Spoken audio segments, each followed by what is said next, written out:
До завтра. До завтра. It means see you tomorrow. This expression emphasizes that you will see your friend or friends tomorrow. It can be used at any time and in any meetings regardless of status. Увидимся позже. Увидимся позже. It means see you later.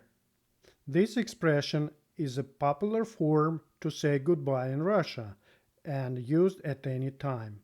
До скорой встречи. До скорой встречи.